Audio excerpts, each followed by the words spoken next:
Alright, I got my system ready. Got my induction cooktop, my kettle, my microwave plugged in. You can see it's about 56 watts of standby power right now. I'm not sure if it'll go down if I close that. Yep. Dropped by about 7 watts just by closing the door. So that light in there. Got a little bag of popcorn to run the microwave. I'll be turning this on. We'll see how many watts that is together.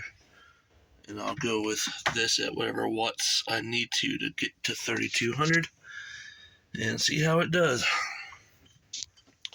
Okay, so the first step is to microwave this.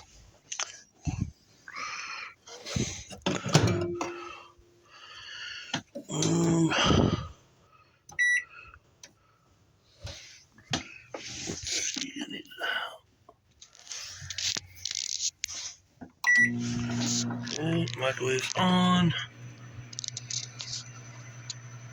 Let 1300 watts there. Kettle on.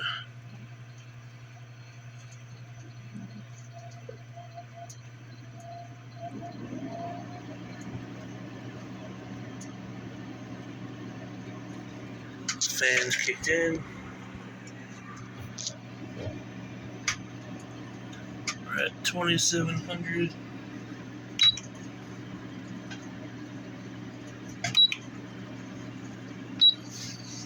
Turn my induction cooker up on. Put that an alarm. Everything shut off.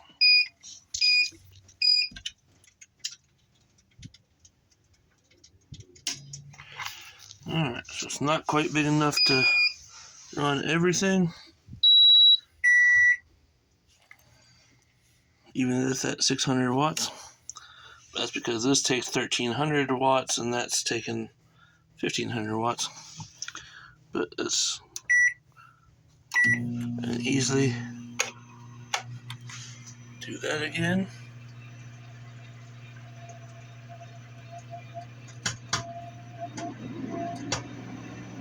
Microwave plugged up there. The AC is not running right now. Okay, turn that on.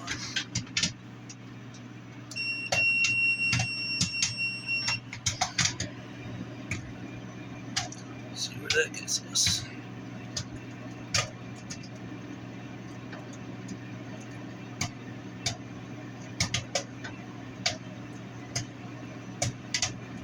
The AC runs just fine with this. The microwave just finished.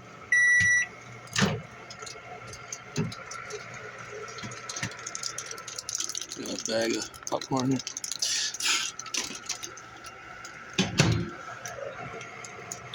Okay.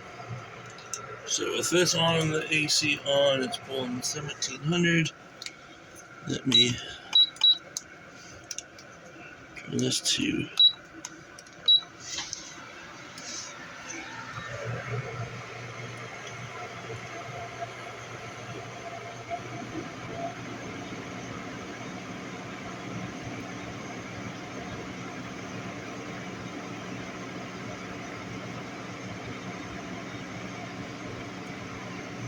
up to 3100, no problem at all. Does not like to go to 3300, that's for sure. That's okay. I can run my AC, I can run a kettle, and I can run induction cooktop at the same time. I have this on this highest setting at 1300 watts. So 1300 watt, I have it on sear, which is where it actually runs at 1300 watts. And we're up and down between 2900 and 3100.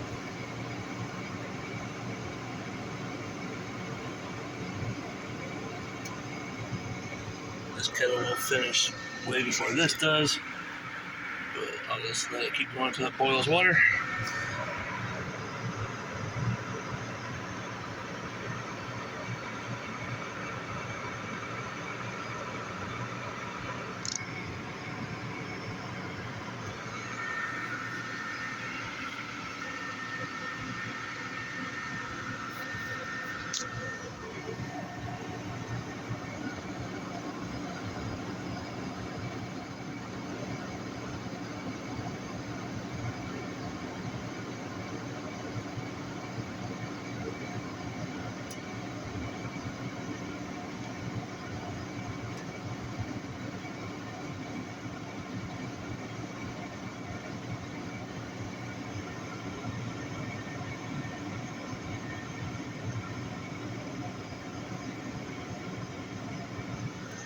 boiling.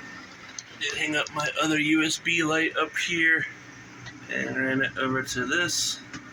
See right now with this full load on, it's down to 12.7 on the batteries. And I have my other USB light up there, plugged into that one over there. I've been just leaving those on.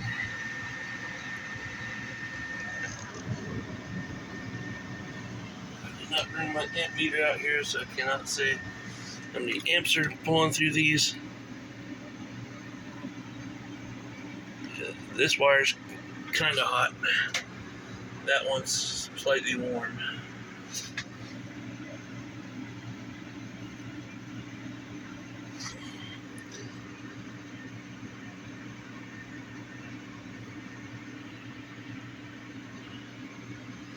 It's not hot enough I can't touch it, but it's definitely heating up. And that's finished. You can see, when that finished, this fan shut off. And we're still pulling about 15 to 1600 watts with this and my AC.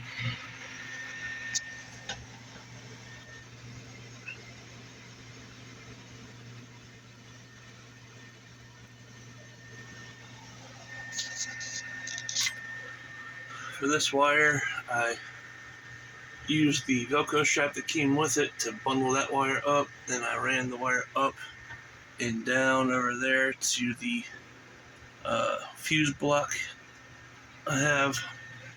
That way I can just undo this and I can move this around. This just pulls right off the wall like that. You can see the mounting plate. So I can undo this Velcro strap. I can pull this over to that side if I need it, or over here if I need it, wherever.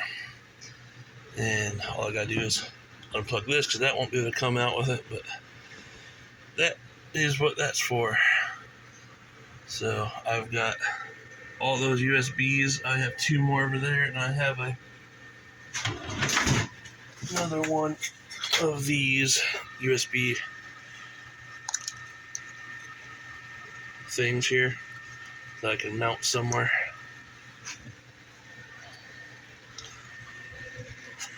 Alright, so that's boiling.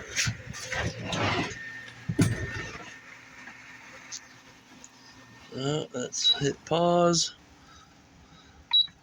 Off. You can see the AC is pulling almost 300 watts.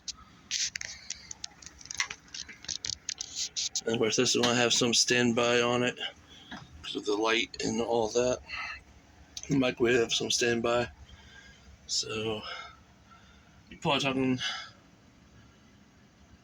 probably 250 for the AC, and the rest of it is standby power. This thing really doesn't have any standby power, just because there's no lights or anything come on while it's plugged in. It might have a little bit of standby power, but not enough for me to ever see it.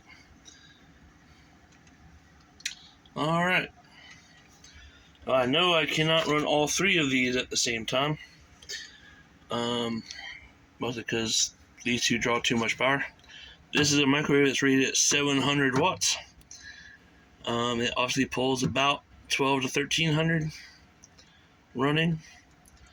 So it probably cooks at 700 watts.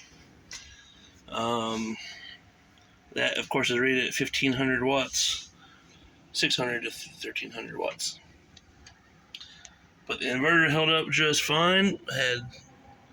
At 3300 watts, it will shut off after about 5 seconds or so. But all I do is reset it, and we're all good.